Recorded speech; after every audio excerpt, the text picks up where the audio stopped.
cutback for Vasilev, and Lukic! A banger of a strike for Jovan Lukic's first MLS goal! It's fallen out to Westfield! Oh, wow! He's nearly taken the roof of the net off! Philadelphia pounce again! Who gets his goal in his Union debut? The record signing, off and running in his first appearance for the club.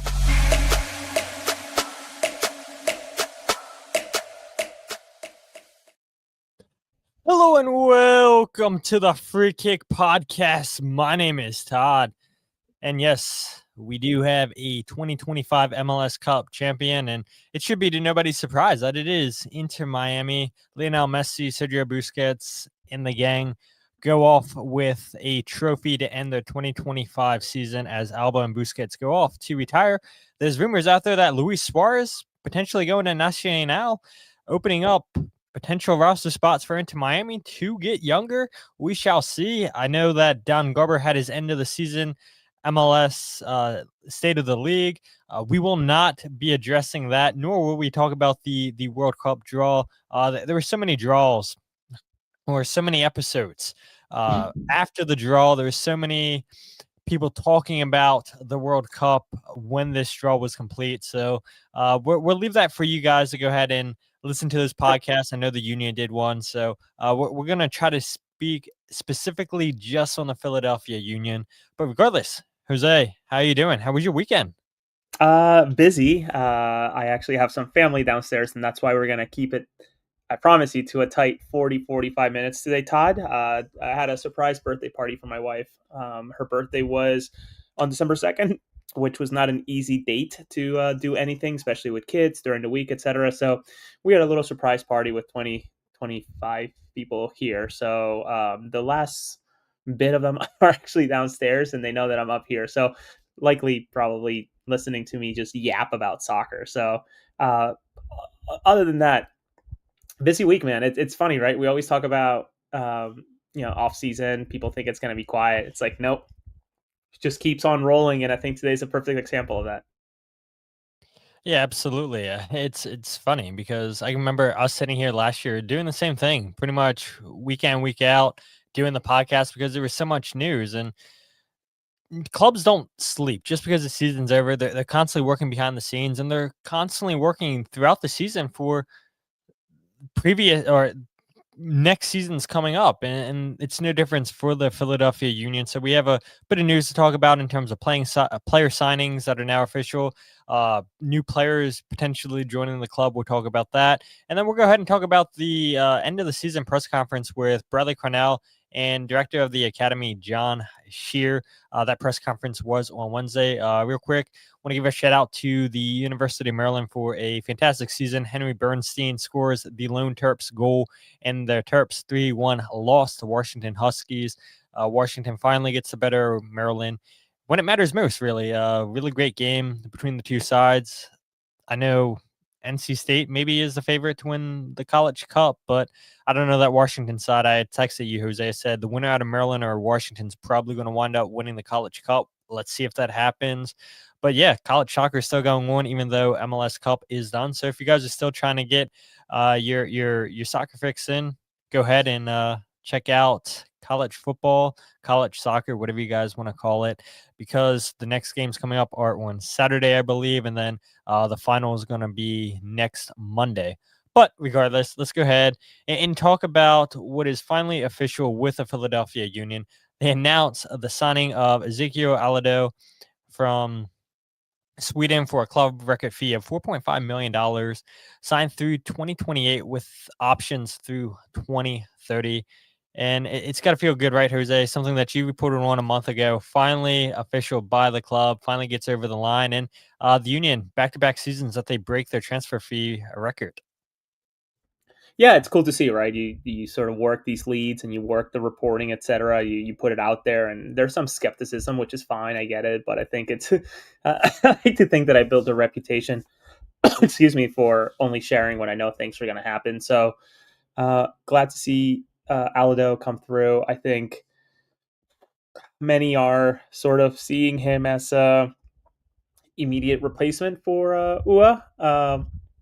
So we'll see what happens in those negotiations. But all I can say from talking to people and certainly watching clips of the play, not just the goals, because there technically weren't many in his time in Sweden. He is just he's an unbelievable north south runner, very much like Mikael Ua in terms of what he can do to stretch the field.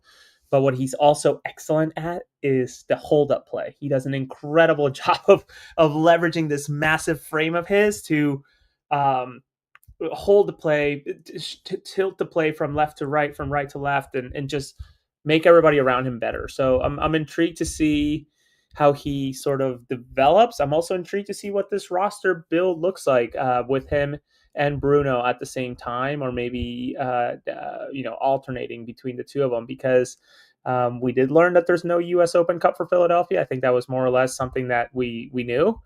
Uh, but there will be CONCACAF and I'm guessing likely Leagues Cup. So it's going to be a very busy year for Philadelphia this year. So glad to see that reinforcements are happening. I know we're going to talk about one more later. Yeah, we absolutely will. But real quick, I want to go ahead and just get some stats information out there. So I saw some negativity from people once the union announced the signing. And I remember when you announced that the union were finalizing this deal about a month ago, Jose, people were complaining about his goal scoring record: 8 goals in 32 appearances, 1 assist in 2,348 minutes. And here's the thing, right? He's 20 years old. And players are, when they're that young and everything, you don't expect world beaters at that age, because if you're gonna get a striker that's scoring 10 plus goals, then Ezekiel's easily gonna go for $8+ million. And let's not forget that there was teams in the championship linked with him, a couple teams in Belgium linked with him, and the Philadelphia Union, to see them beat clubs like that. I know Leicester was one of the clubs that was interested in him, and we know Julian Kranz is there on loan from Feyenoord, and I think seeing Leicester linked with Ezekiel tells you how they feel things are going in their striker department. And so to see the Union go out here and have a competitive offer, and again, you see the negativity online where people are like, oh, well, 4.5 million, that's barely a high fee compared to most clubs in MLS. That's barely higher than what most clubs are paying in MLS. And still, I think the Union need to be applauded for being ambitious, for going out there, having good scouting, and finding a player that I would imagine Jose only signing a 3-year deal. Yes, you have the option to pick up the option in 2029 and 2030, but a player that's this young, this player that has progressed at each of his steps in Ghana, in Sweden, and now hopefully in America with the Philadelphia Union. I would imagine he doesn't stay in Philadelphia for 5 years. If he has a good, let's say, 2 years, then the Union are going to be hoping that they get $10+ million, and that's totally fine. That's totally fine, because if you can double your profit, and there's rumors out there too with Macania. And look, we had talked about that, Jose, where we don't expect Macania to be here past next season because of how well he had a 2025 season. And yes, it was a little bit out of the ordinary with the Union picking up his options. But if Macania has another good year, then the Union are probably going to sell him. And people are going to get tired of us saying it time and time again. This is a selling club, and there's some fans that are fine with it. There's some that aren't. And I think I have a clip that I'm going to play with John Shearer laying that out, that we are a development club. They're not hiding. The Union aren't hiding who they are. They're completely buying into who they are. They're doubling down on it. And to see fans still upset that, oh, you're going to buy this player and you're going to sell him in a couple years, and you just see so much negativity. But again, I mean, I get tired of bringing it up on the podcast. This is how the rest of the world operates, Jose. They go and buy players, then they go into the next club. You go and hopefully make a profit. They go into the next club. It is how the world of soccer works. And that's just it. There are very few clubs in the world that can say they're not development clubs, right? I would think of in a way, close to my heart in a way, Manchester City, right? Totally not a development. Sure, you have Phil Foden and some other guys that came through, but the reality is that, like, you're not seeing a squad of 5 or 6 guys that came through the academy. You're not seeing a squad of guys that are there for more than 4 or 5 years, unless you're a Sergio Aguero, which at the point you were, that's a player that was so close to winning a World Cup, right? So at the peak level. So I don't. It's I very much get hung up on that argument too, Todd, much like you do, and in the same way I get hung up about the argument of, well, we got to pick up players with that don't go on international breaks. It's like, well, then you're not picking the best players to represent the country, right? To represent the club, I should say. So you're kind of shooting yourself in the foot when you're trying to build a team of potentially winning MLS Cup, but not being willing to willing to have the bad with the good. So I'm excited to see what this guy can do. I'm excited to see. I'm just excited to see what lengths I'm going to go through to watch this guy in preseason when it comes to them being away once again. And again, we'll talk about that later too. But um, only 76 days until I guess the MLS season starts, but even less than that, January 17th, I think, until we talk more and see more from them in Spain. Yeah, absolutely. And just real quick before we get out of Alado, the Union, like I said, $4.5 million fee that they paid. He will take up an international roster slot, which the Union currently have 5 players taking up spots in Alado, Damiani, Danley, John Jock, Lukic, and Makanya. And the one thing, and I see Vince, your comment here, we're about to play a clip. It was not mentioned in the press release if Alado will be a U22 or ADP. And so here's what director of the academy, John Shear, had to say in regards to the Union not listing that. Yeah, we have until roster compliance in February to make those final roster designations. So we're going to take our time and evaluate all what's best for us in our situation. But we have some time still to decide as it relates to this.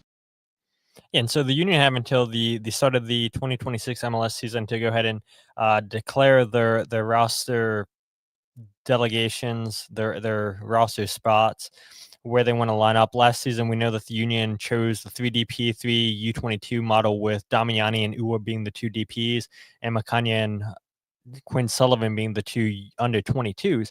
And so just real quick, I want to go ahead and mention, if people aren't really caught up to date with roster rules, how the salary cap works.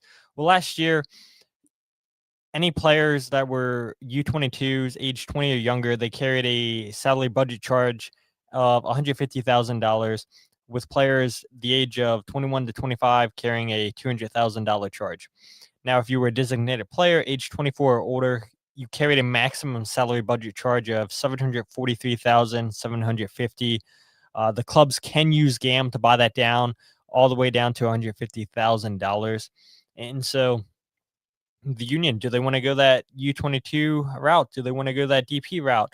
Because it all depends on, okay, how they want this to hit the salary. We saw last year too, if you went the 4 DP model, that teams had the potential to earn up to $2 million extra in GAM. And so that's always intriguing to me, Jose, especially a team that's not going to go out there and spend a ton of money like the Union. I could see as much GAM as possible being beneficial to a team like the Union. I think in general, I think $2 million in GAM, that's beneficial to any club. And so we'll see what happens. But also too, I do want to make a point, and this is my bad. In the article that I had wrote about the signing of Alado, I guess I kind of alluded that the roster rules are still going to be the same next season. And we don't know that yet. MLS hasn't said what the roster rules for 2026 is going to be. Do they completely change it up? And I know teams, I know fans want a higher salary. Do they change these models up? We shall see. But if MLS did decide to keep everything in place what they did in 2025, that is the latest. That is the salary budget charge. Anything you want to add there, Jose, before we move on to this deal with the Union finalizing? No, nothing to add. I think it'll be an interesting couple of months. As I think um, the calendar flip sort of has thrown a lot of different things into the mixer to sort out, and I think this is one of those things. And also contracts, which again we'll talk about in a bit. Yeah, we can go into that. I mean, it's a good segue. I did have that up next. So This is something again that you and I talked about last show, and maybe we've talked about it before that as well. But how is MLS going to handle player contracts for that shortened 2027 season? I know you had reached out to the club, you were waiting on a response back. And so it just so happened to be that the union had this end of the season press conference, and they had announced Alado the same day as this press conference. And so you were able to work your question around this new signing. And this is what John Shear said in terms of how salaries will potentially work for 2027 during that shortened season. What the contract date through is has been reported.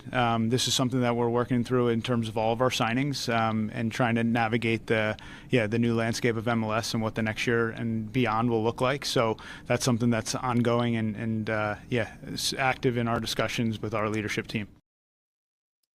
So basically, we don't know yet. As nice of an answer as John gave you, that we're not sure yet. We're still working through this. No, and John was incredibly kind with his answer. He said what he had to say, right? It's the date that's reported is what's reported, which notoriously obviously just says 2027, doesn't even say through the 2027 season. It just literally says 2027, 28, 29, which is great because I take that as calendar years. So, it doesn't matter for a player like Alado, and in technicality, I don't think it'll matter for a player like Olwethu, but there is a real possibility that across the league, as it stands right now, there are many players that are not internationally bound, meaning transfers to jump to another league, that genuinely just have a contract through the first half of the 2027 regular season, which comes 2-3 months after the sprint season, the 14-game season. So there are some teams right now, again, this is as it stands or as it's been reported, or the knowledge that we have, where a starting center back could literally just play through December and that be part of Real Salt Lake or the Seattle Sounders from January 1 onwards till the end of the season. So to me, it's just mind boggling that this is a detail that needs to be sorted out. Maybe it is sorted out and they're not ready to talk about it as they're waiting for a press release or the last bit of negotiating with not just players, but also the players union. I also wonder, and this is where my brain goes in the business side. How do you even calculate bonuses for 2027? Right? How do you calculate bonuses for technically a whole season in the sprint season and half a season in the regular season? That's the rest of 2027. My brain just, I can't wrap my head around how some of these contracts are going to work. And honestly, like, I don't legally, I don't think that the players, as it stands right now, have any need to really renegotiate. They could say, screw it. Like, this is what I'm staying through. And, that's, it is what it is, So I'm sure that there's a bigger hand at play here in the MLSPA because they're all members of it. But I'm fascinated with this type of stuff. So I apologize for my obsession behind it. This is the goofy business side of things that really catches my attention. Yeah, I think it comes to no surprise, people that have listened to you and I doing the podcast for, I don't know, I feel like pretty consistently the last year.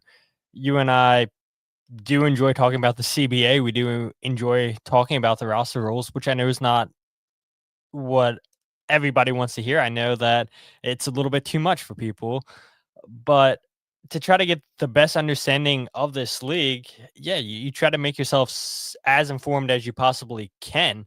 And it's not always possible with MLS. It feels like it's constantly changing, especially the last year. And you and I had both praised MLS, Jose, with their transparency, with releasing the roster guides and letting teams know, okay, this is the players that are on TAM deals, the players that are on homegrown deals. This is how they're setting up the roster. This is how much GAM they have available. And so we've appreciated the transparency from MLS the last year and a half, and hopefully it continues. But I'm with you. It does seem a little bit concerning that we don't have an answer yet how contracts are going to work. As Vince points out right here, that this is probably something that's going to need to be negotiated with the MLSPA. I do agree with you, Vince, and we shall see what happens. And I also get your point too, Jose, that if you're the players, play hardball. Why not? The league plays hardball with you. So it shall be interesting to see what happens. And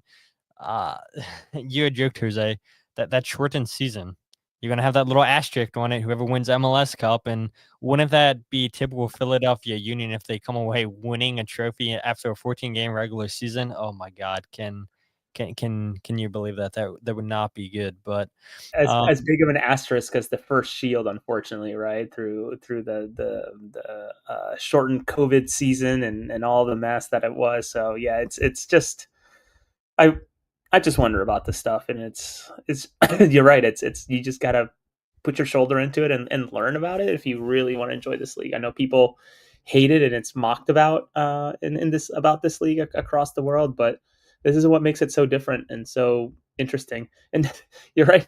It's I mean the way it's shaped out right now. It's play 14 games, have a nice break, and then come back and play again, and it's it's still getting paid the same. I'm just so I want to know more about what's going to happen. This is where I wish those parachute reporters in the national sense would pay more attention to. Report on this, like tell me more about this rather than just showing up to one market for literally 20 seconds and then disappearing.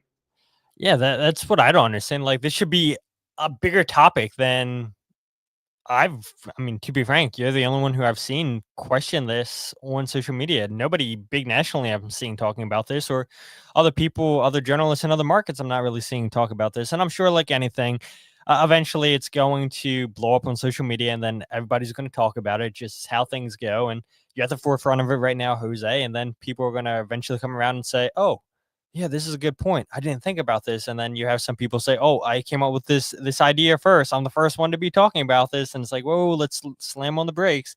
Not so fast." Jose Nunez has the receipts. And one other thing I do want to talk about before we move on to this deal that the Union are finalizing. I know Jose and I haven't talked about the calendar change.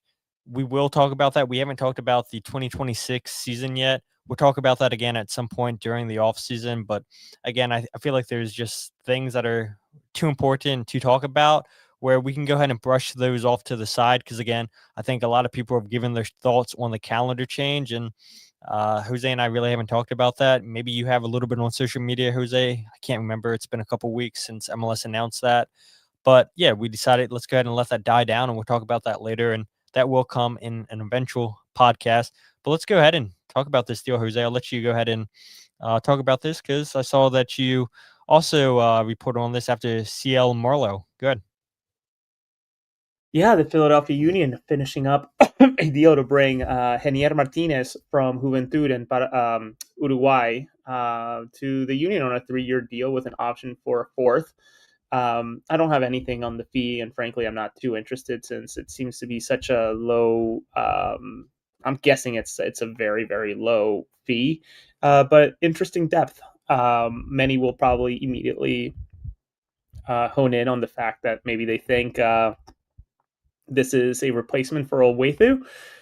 I don't think so, at least not yet. My guess is that something overwhelming and shocking would have to come through the desk of the decision makers, which there's apparently 4 or 5 of them at the Union right now when it comes to player sales in a way.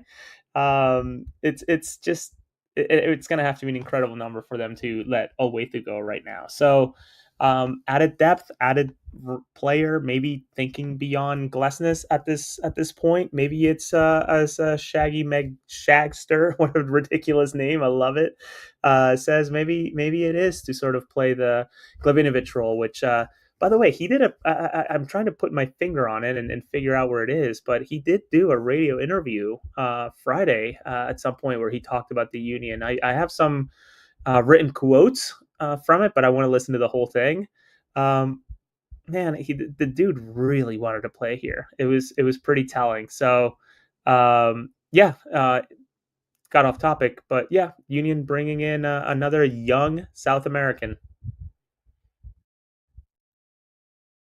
You are muted, Todd. And Michael says here, am I incorrect? Was it a 3-year contract? And yeah, that's what CL Merler is reporting. That's a 3-year contract with a fourth year Yes. option. 22-year-old center back. And Yeah, I don't think this is a replacement for Makanya. I don't think this is a replacement for Glesnes because you had mentioned earlier the Jose CCC play for the Union, MLS play. Obviously, we would imagine Leagues Cup. Haven't heard anything on that yet, but we do know no U.S. Open Cup, so there is going to be a significant amount more games for the Union this season, and the Union do pretty well. I feel like getting out of the first game in CCC, they do good getting out of the second, making their way to the semifinals. So yeah, they could potentially play a significant amount of games leading up to that May final in CCC with all the MLS games that they're going to play. And then the second half of the season gets interesting because you take that long break because of the World Cup. And then you're playing a game, it seems like every 3-4 days in the second half of the schedule. Again, I know Jose and I haven't shared our thoughts on that, and we will when the time comes. But yeah, I think this is a solid deal for the Union. 32 appearances for Martinez at Juventud, 25 starts, 2 goals, helped keep 14 clean sheets and 2,341 minutes played. Prior to that, he was with Central Espanol in the second division in Uruguay, appearing in 17 games, 17 starts, 2 goals, kept 5 clean sheets in 1,500 minutes. And the thing that's interesting is Juventud have sold two center backs in the last 6 months. One to Leon for $870,000, and then one to Union Santa Fe for $724,000 in Argentina. And so, for a club that's now on the verge of settling a third center back in the last 6 months, I think that has to be credit to the club for obviously doing a good job scouting. Because if you're selling two center backs prior, and now you're selling a third one, seems like you know what you're doing defensively. It seems like you know what you're doing in scouting. If teams are coming to you, buying your players, especially young center backs, and yeah, for the Union's sake, they're going to hope that Martinez winds up being a successful signing. And I think this is something that makes you happy. I know it makes me happy, Jose, seeing the Union continuing to hit South America. I feel like there's just so much untapped potential there, and I know a little bit biased on your end. You want to see Bolivia a little bit more, maybe, but yeah, to see the Union hit up South America, I think this is long overdue. If I'm being honest. Yeah, and it's somebody somebody made this point. I didn't even think about it, but the same day that the news break, whether it's through Merlo and Merlo and I, whatever, the same day that Martinez is being rumored to go to the Union or about to make his way to the Union, Jose Martinez scores. So it goes to show again that the Union just are the scouting's great. They are certainly tapping into every possible market, just looking at everybody. Um, and it wouldn't shock me just to continue to see just off the wall, beaten path signings and players that the Union end up bringing in. So I'm sure there's more to come. I can't imagine that they're all done. Yeah, and I would imagine that this would take up another international roster slot for the Union, leaving them with two. And then the Union's roster would be at 25. They would have four center backs on the roster, just like they had last year prior to Jan getting injured. So could the Union go out there and potentially sign another center back? Maybe, but I think four is a pretty solid number if I'm being honest, Jose. And then you still have Nathan Harriel who could fill in there and play as an emergency center back if need be. So I would be shocked once this deal does become official if the Union go out and sign another center back. I think midfield is where the Union maybe turn their attention to, especially because we had heard from John and Bradley that yeah, the summertime that they're kind of hoping that Quinn Sullivan they're go ahead and reassess and see where he's at. And yeah, I don't think you can wait that long for Quinn and not have a midfield replacement. So I wouldn't be shocked if we see a midfielder sign for the Union prior to preseason, which is I think a good transition for us right here, Jose, where I'm a little bit shocked by this that Bradley Cornell had admitted that the Union are traveling to Spain yet again. They'll leave on the 17th of January. They'll have 2 or 3 games in Spain, and then they're head down to Clearwater, Florida, to face FC Cincinnati and CF Montreal before they play a CCC game either February 15th, 16th, or 17th. But yeah, Bradley Cornell just straight up saying, yeah, we're heading back to Spain and we're going down to Clearwater. Yeah, dude, I can't tell you that as soon as that came out of his mouth, I sort of was just like, I was taken back, right? Because this is if I'm not mistaken, Todd, this was very much a not massive, but it was a pretty big marketing beat for the union, right? Of like, there was a social media post, they did a ton of like leading into it. Obviously, Sage Hurley and team and everybody in the social team did a lot while they were there and filming and whatever. But there was a lot of outside of me, I remember when I broke the news that they were going to Spain and the teams that they were playing against. The union did end up obviously continue to announce and whatever, but it felt like there was like a weight behind it. So for Bradley to just say it in the middle of the press conference was kind of kind of neat. I also appreciate him saving us the fake suspense of trying to figure out who they're going to play in Florida, right? And just outright saying who they were going to, how many, the two opponents that they will play in Florida. It's like, okay, there's no guessing. And at this point, it's probably fair to say that maybe it's a pencil in Cincinnati and Montreal every single Florida trip, because it feels like this is the third or fourth year at this point, right, of those two teams at the very least. Yeah, and I think nobody's shocked when Jim Curtin was there because of the connection with Chris Albright and Pat Noonan in Cincinnati. So, and they would always play 120 minutes too, regardless of the score. Like they're like, let's go and play 120 minutes. And remember a couple years ago, there was that little scrummish, the little pushing between Cincinnati and the Union, and it was Bupenza, rest in peace. In the mix of it between the Union, I believe he scored a goal, and there was a whole bunch of pushing going on and bad blood for them, and that's what you love to see. You know, these two teams where, okay, let's face it, preseason games don't matter, but just going at it, acting like the game matters, and Bupenza like taking the piss. I think he like chipped Andre Blake or something. I forget the clip. I have to go and look on it, look on social media. But he It was scores a goal, something and like the Union that. were not happy. And I Yeah, was like, I yeah, think that's what we want to see. I think he chipped it and then he walked it in and Glasnost shoved him or something like that. It was something weird, but you're right. That is kind of the fire you want to see in the belly. If anything, the most memorable thing out of the last couple of preseasons, I guess, against Cincinnati specifically, was the interview pre and post game that Corey? I think it's Corey Baird give out. He's now with San Diego, Yeah. but at the time when his first preseason with Cincinnati, he said, "Yeah, they told me that this match is going to be pretty fiery, so I'm excited to play in it. Opponents that we don't like each other and etc." And then after the game, he's like, "Yeah, that was fucking crazy."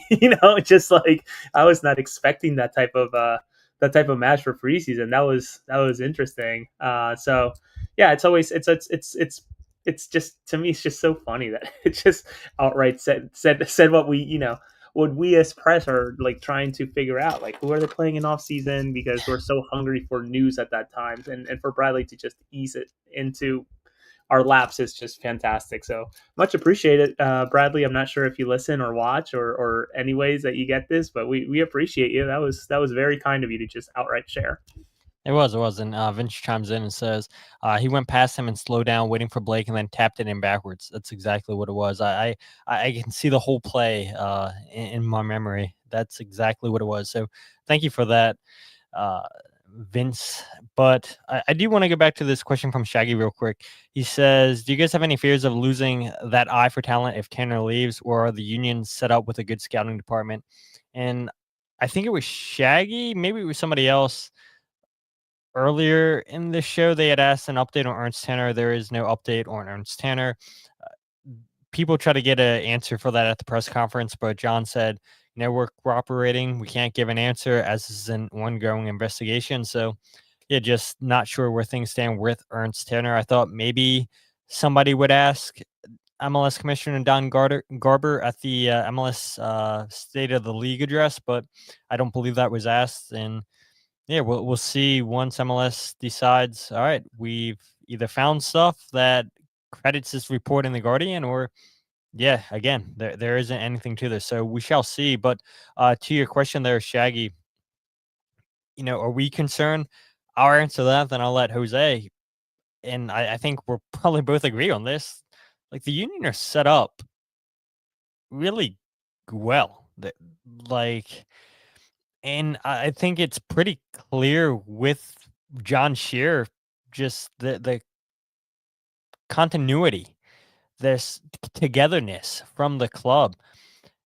Bradley Cornell comes out and says that, yeah, it's a brain trust of himself, John Shear, Chris Zitterbart, and Matt Radicic all working together as one, really honing in. And John, I think this is the clip I have posted or about to play, talks about how, yeah, we're taking on extra responsibilities, but we want this club to be successful, especially for 2026. And it's not like these guys weren't a part of the deals, the negotiations prior.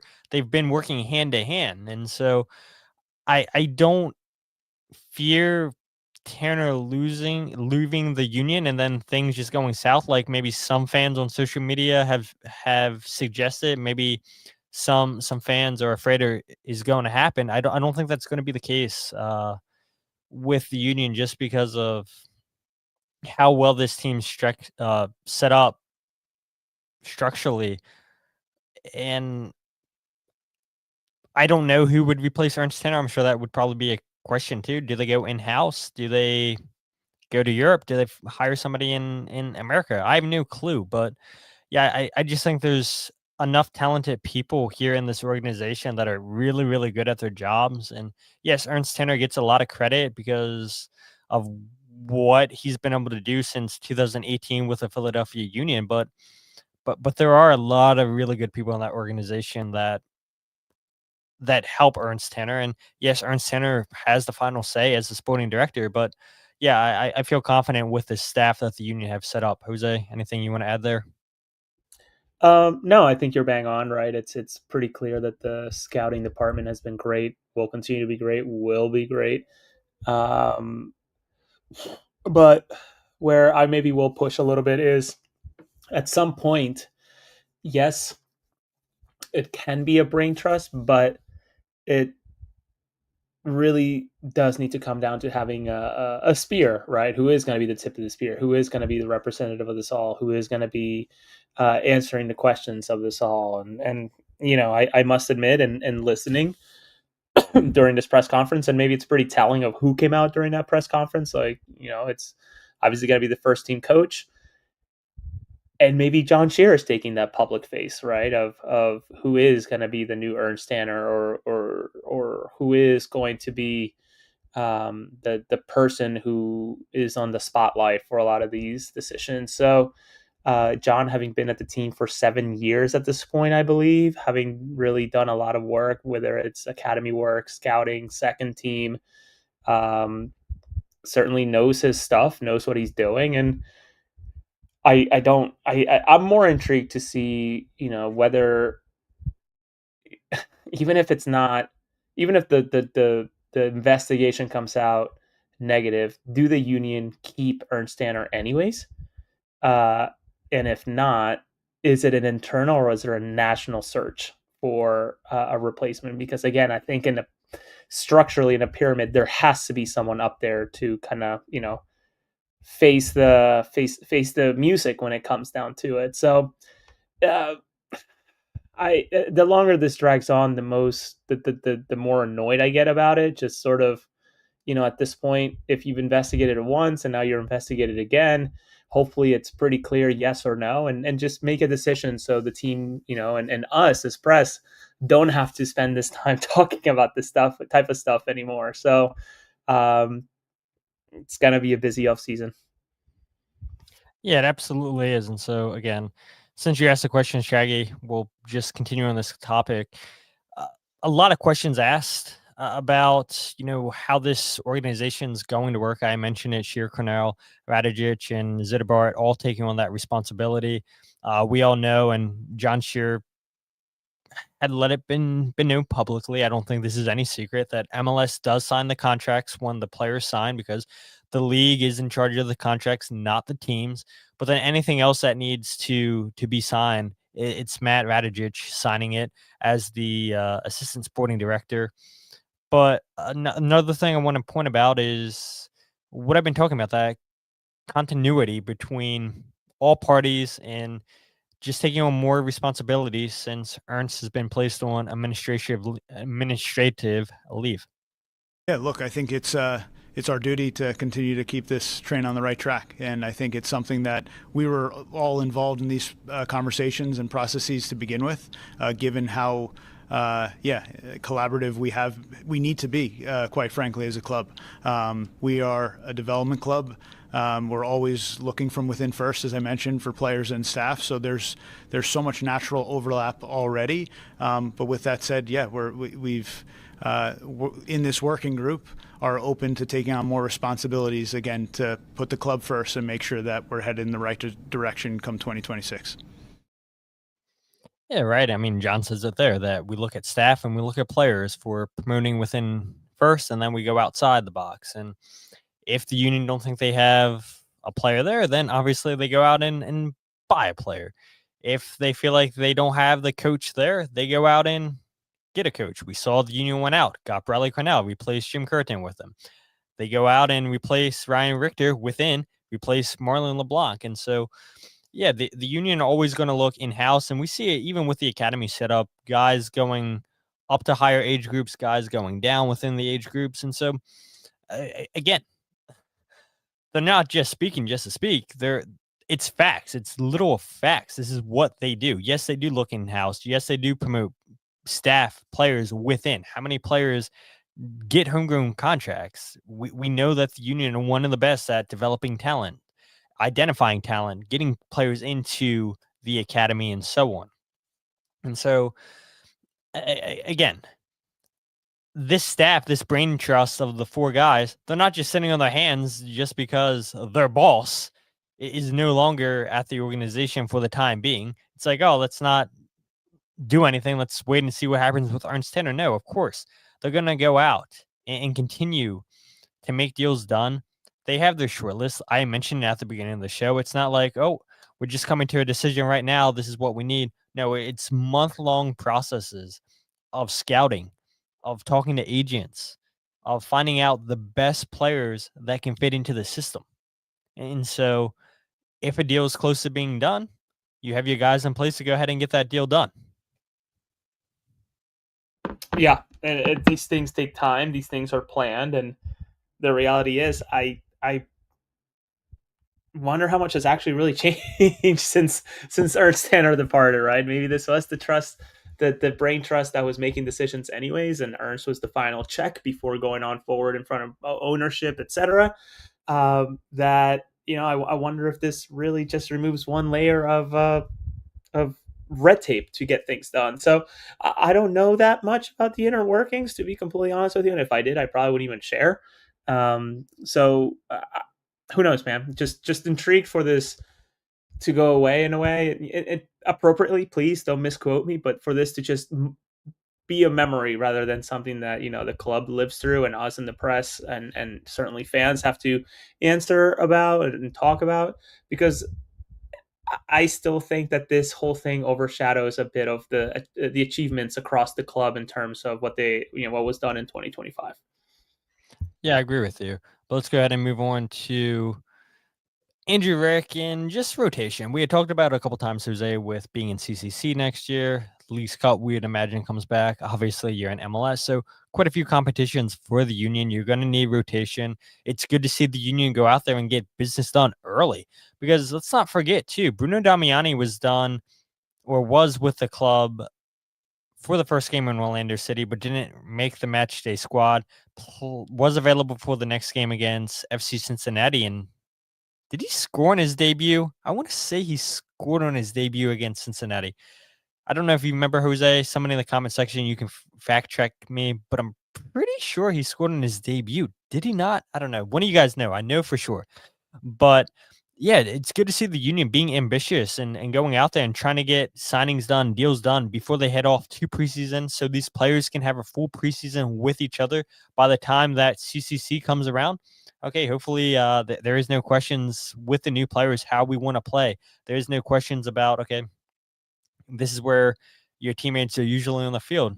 We'll have everything hopefully worked out for preseason. So it is good to see that the Union are getting signings done before they head to Spain. You're going to need a lot of rotations next year, but one spot maybe that caught fans by surprise, and maybe it shouldn't because of how many injuries he's faced the last couple of years. Andre Blake, that's who I'm talking about. We saw Andrew Rick play quite often this season. 6 clean sheets, 7 clean sheets. I know Bradley Cornell mentions it here in this clip I'm about to play, but 14 appearances this season for Andrew Rick. And what a night and day difference, Jose, from the previous season to this season. It was clear as day that Andrew Rick is more than capable of being a number 2. I think he's capable enough of being a starting goalkeeper in MLS, and that's why you and I, weeks on end, had beat the drum saying, loan out Andrew Rick, loan out Andrew Rick, loan out Andrew Rick. Doesn't seem like that's going to be the case for the Union next season. But yeah, Andrew Rick, Jose, I mean, it's taken a massive, massive, massive step from the previous season to what he accomplished this season with the Union. Yeah, you talked about signings and or I should say the needs of the club now with the signings that Alado's done, and as I reported and Merlo reported, the center back Henier Martinez. Um, uh, I'm most intrigued onto what they do with goalkeeper in terms of bringing a third person in, because I'm fairly sure that that's a keeper core that they don't want to be shorter than 4 when you think about Union and Union 2, right? Having 3 with the first team and having a standard backup for, a standing starter for Union 2, and likely a backup that, is that third keeper that sits with the Union. So I kind of not kind of I'm gutted for Andrew in terms of not getting the opportunity to go and play with Frankie earlier this year at the World Cup, but I know that Andrew's likely a player that will continue to grow, that he will continue to attract a lot of attention. I would even go ahead and venture that Rick is probably one of those top prospects for the Union, believe it or not. But and it also begs the question: at what point do you stop calling them prospects? Because he's obviously a good player that could probably start in a good bit of MLS teams across the league at his age with the experience that he has. So, intrigued to see if the negotiations for George Marks, what those look like. But for Andrew, I that loan train probably came and went, and it all kind of fell apart with the Oliver Semla case, or I guess mistake in a way. Yeah, I agree with you. But this was Bradley Cornell on Wednesday talking about Andrew Rick and rotation in general. Yeah, I think that's natural. And I think if you have a look at our cadence of how we've rotated this season, not just with the goalkeeper department, I think it's been a natural progression. And sometimes it was due to Andre's travel. Maybe sometimes some physical aspects going on, but for Andrew to get 14 games and the 6 clean sheets to go along with it, to play a big part in this historical season in many ways, kind of gives us a precursor to what it could look like. But Andre knows exactly what he needs to do. It's a big year coming up for him as well. He's immense in the locker room, his leadership, his quality on and off the field. There's a big playoff game he's got in March as well, and with their quest for the World Cup. So, there's a lot on the line for everybody. But I think we showed a lot of what we can do in this season with all the players we've used. Yeah, a lot you can potentially read in there with Bradley Cornell's answer on rotation, on Andre Blake, on Andrew Rick. Not going to go ahead and speculate and try to break down word by word, put words in Bradley Cornell's mouth. But the one thing, again, you can't deny is an unbelievable season for Andrew Rick. Again, if this is 2 seasons ago, fans aren't confident watching Andrew Rick, I would imagine, come in for Blake in the game against New York City in the playoffs. Andrew Rick gets thrown in the fire, makes a save right away, and then I believe it was called for offsides. But even with that being offsides, that's exactly what Andrew Rick needed in that moment, was to come up with a big save. You're coming into the game cold. You're not facing any live shots. Yeah, you have Phil Wetton on the side kicking the ball at you, but it's not live action shots. You're getting thrown into the fire. You're already down 1-0. You want to go ahead and keep that score at 1-0. And Rick comes in there and makes that stop, even though it was offsides. And that just ignites the fire. That helps give him confidence. And I think that's the biggest difference that we saw from the previous year to this past season with Andrew Rick is confidence. You get thrown into the fire, like you said, Jose, with Oliver Zemla maybe not living up to par, hoping or being what you had hoped that it would be, because we had Solomon in USL lead the league in clean sheets, be the goalkeeper of the year. We know that USL to MLS, it's a massive jump up. Like MLS Next Pro to MLS is a massive jump up. And so Andrew Rick's learning on the job. But after he gets that experience under his belt, yeah, he knows what to expect coming into the next season. He has that confidence. He has saves. He has moments. He knows how to command that back line. And so it's only a matter of time before Andrew Rick becomes week in, week out starter. I don't know if that's going to be next season. I don't think so, because as Bradley says, yeah, it's the leadership that Andre Blake brings. And Shaggy had asked, does anybody believe that Bedoya will be back next season? Well, if you don't bring back Bedoya, you're losing a big part of that leadership, but you do have multiple leaders in that locker room in Glesnes, Kai Wagner, Blake. But eventually Blake's going to be gone. And I think, I don't know if he would say this, but I think he'd be lying to herself if he would say, yeah, I'm coming to the end of my career. I don't have many moments left. I'm closer to the end than I am at the start. I think that's obvious. And is it this season that Andrew Rick takes the starting spot from Andre Blake? I don't know, but I do feel like it's getting close. Last season taught me a lot, and just watching how the goalkeeper, Jose, the goalkeeping spot has become so modernized. With, you want a goalkeeper that's so good with the ball at the feet. The Maryland game, Mac, the goalkeeper from Maryland, he's a sophomore. We were watching on the throw, and this dude's coming out of his goalie box asking for the ball. And to see a goalie that confidence out of his goal asking for the throw in because he's so good with his feet, I was blown away. I was like, what is he doing? Like, get back in goal. But that's how goalkeepers are, Jose. That's how they're getting coached up, is to be good with their feet. Andrew Rick told us, coming up as an academy player, as a youth player, prior to signing with Union, he was in number 6, a defensive midfielder. That's why he's so comfortable with the ball at his feet. And so you see it more and more. Goalies good with their feet, both feet. Andrew Rick gets an assist last season. And so I do think eventually we see Andrew Rick become the starting goalkeeper, the week in, week out goalie. Because let's not forget too, Andre Blake was in that situation, gets drafted. Zach McMath was here. Who else was on the goalkeeping department? There was 4 goalies on the team. Was Embolo? Was he with the Union when they drafted Andre Blake? I believe so. He definitely, Zach Mack was the starting goalkeeper, but then Andre Blake eventually took that starting spot. So yeah, Blake knows what it's like to lose your starting spot, and again, he'll give everything to keep that spot. But this is what you want to see. You want to see players pushing each other, and there should be no locked in starter in this team. And I don't think so under Bradley Cornell. 29 different starting lineups last season, Jose. It's crazy. A departure from what we saw with Jim Curtin, that's for sure, right? In terms of starting lineups. I think the only anecdote I'll add about Andrew Rick, and to your points of how modern of a goalkeeper he is because of how good he is with his feet. I remember being with you in a press box and we were watching a game, and I remember poking you and saying, Andrew should probably push up a little bit, get the ball, and ping it to Quinn Sullivan over to the corner because they're just giving him miles of space.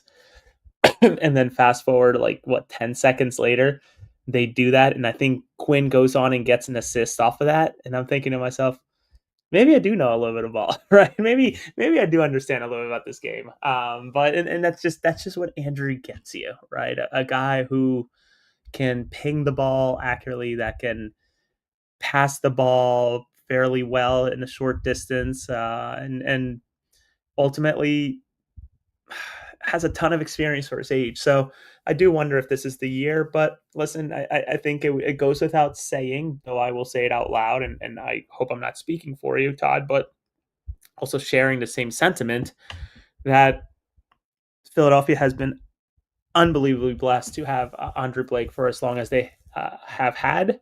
Uh, that they have been fortunate to have watched the things that Andre Blake has done um, between the sticks, and I have fallen for the Andre Black mistake at a press conference in the past. So Andre Blake has been just an incredible servant to the club, and I think if not Bedoya, probably the easiest next shoe in for the Ring of Honor. Like I would even think that Andre Blake goes beyond Bedoya in terms of Ring of Honor when it comes to walking in and getting on there right away.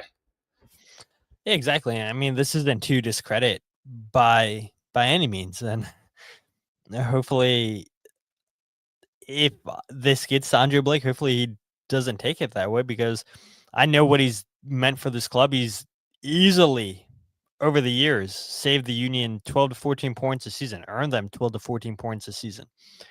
Been one of the best goalies. You can make the case the best ever goalie in MLS, and his game had been taken to another level once Phil Whedon joined this team, and that's what you get with somebody like Phil Whedon. He's always going to bring out the best in you.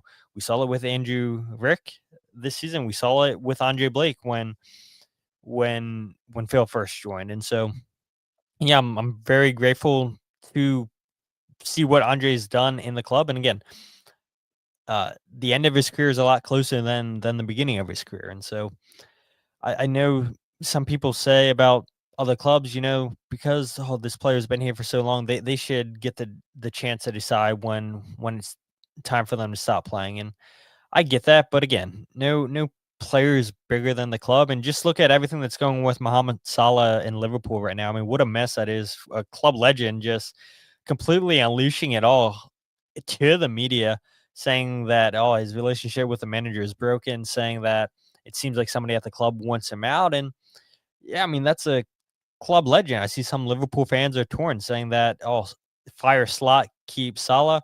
I'm seeing some fans say get rid of Salah, get rid of keep Slot. I'm seeing some fans say get rid of Salah and Slot. So I mean, look, we know what Andre Blake means to the Philadelphia Union. We know what Alejandro Bedoya means to the Philadelphia Union. But Father Time's undefeated, and sooner rather than later, it's going to be Andrew Rick as the starting goalkeeper. So that's pretty much all I have to discuss. Everything I wanted to share about the end of the season. Alado, the new signing that hopefully gets announced this week, next week, hopefully before Christmas. I mean, 2 signings before Christmas. What a holiday for Philadelphia Union fans. I mean, reminds me of the season where they signed Sergio Santos and Jose Martinez before Christmas. So maybe the Philadelphia Union do it again. That would be nice, and if anything, I appreciate that. Um, again, from that press conference, we have dates to work back from, right, in terms of January 17, and likely they probably play their first game the 18th or the 19th. I would think, a day or so to acclimate to the time zone, etc. The time change, but no, this was great, Todd. It's always a joy to join you, and man, like yeah, I honestly didn't think that we'd have much to talk about today, but that end of season press conference and certainly today's news, and likely I'm sure something else will pop up between now and then that will have us back here having another good conversation. So I appreciate you. Yeah, so we'll go ahead and we'll let you end it secondly. But if you guys aren't following the podcast on Twitter, Instagram, or Facebook, follow at Free Kick Pod, where we get your podcast of the Free Kick. Check out the YouTube channel, youtube.com/Free Kick Pod, where you can watch the podcast live every single episode, youtube.com/Free Kick Pod, for the goals breakdown video as well. I'm pretty sure I did that twice. And if you guys want to check out my writing, goals breakdown video, or the podcast all in one place, thefreekick.substack.com. Now, Jose, where can people follow you? You can find me at Jose R. Nunes 91 on Twitter, Blue Sky as well. I'm trying to be better about using that more. I know that there's a big subset of the population that moved over that way from X. And thank you to the kind soul, whoever it is, that shares my content on Reddit, where I'm not living there as much anymore. Not so much, unless it's a unless it's a Marvel theory about the next movie and the next show or whatever. I'm not living on Reddit as much as I used to anymore. So appreciate you all for sharing my work and Todd's work for sure, and certainly the work that Mike and I are trying to figure out what it looks like next year in terms of we have some big ideas for what the pre and post match show could be that I think will excite a lot of people and will require a lot of engagement from people, whether you're at the stadium or at home. So more to come on that front from AAT Sports. Yeah, absolutely. And the last thing I'll say before I end the stream is I set a goal a couple months ago. I said, let's get to 500 subs on YouTube before the end of the season. We're at 404. We're at 96.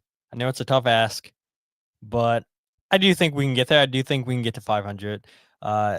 You guys haven't let us down. You guys won't let us down yet. So let's try to get to 96 more subs and we'll be at 500. And I did get a whole bunch of information from Spotify for the listeners, and we can talk about that next episode, Jose. A lot of positive trending numbers for the listenership, new subscribers, people listening to the podcast all over the world, which is so surprising to me. Apparently we have a big audience in Mexico, which is mind-blowing to me. I don't know why. Maybe that's because of you, Jose. I see South America's popping off too. I haven't seen Bolivia, but Argentina, Paraguay, Brazil all popping off, and maybe that's because of you, Jose. I don't know, but yeah, we're definitely international, and all the people that watch, I'm very, very grateful for you guys. And again, we can go over those numbers next episode, but the chat, you guys make the best part of the show. People that leave comments back, yeah, you guys are the best, and I appreciate you. Jose saying one more. Special announcement from Don Garber in Florida this Tuesday, December the 9th. What do you think it's going to be? Oh, Messi MVP. Without a doubt. They haven't announced it yet. That's the one award that's missing yet, right? Yeah. I thought it was going to be talking Messi. We're ending the episode talking Messi. It's going to be MVP. I thought it maybe could be that somehow, because it would help it so much, somehow Inter Miami gets into Copa Libertadores next year, playing in CONMEBOL in a way instead of CONCACAF Champions Cup. I mean, that would be awesome. That would be incredible. I would watch the shit out of that. I mean, Miami would absolutely get waxed, but it's going to be Messi winning MVP. Oh, dude. I mean, that would be fun. As much as I don't like Miami, I would love to see that, just to watch them get slaughtered. Because let's face it, the way that the roster rules are right now, there's no way that Inter Miami's competing with the best of the best clubs in South America. I mean, they struggled this past season in CONCACAF Champions Cup, got demolished by Vancouver. And I don't think that scoreline against Vancouver on Saturday justified what the final end game was. But, oh my God, dude. I hope I'm wrong, but it's definitely going to be Messi's MVP. But can you imagine, playing in Copa Libertadores? Well, Miami stands zero chance. Zero chance. Yeah, it would be fast. All right, finish the show. I'm sorry to interrupt. No, you're good. So, yeah, I know, Michael. No blunder of the week. No blunder of the week. Maybe we'll do it next episode. Maybe because I didn't do blunder of the week, that should be blunder of the week. But look, an hour and 4 minutes. We said 45 minutes. Try to keep it close to that. Flying through the topics. Yeah, was never going to happen. But I thought an hour was possible. But Jose got me going on a rant. But it's all good. So we'll see you guys the next time there's big news. If not, then our regular scheduled show on Sunday. But with that said, my name is Todd, and this is the Free Kick Podcast.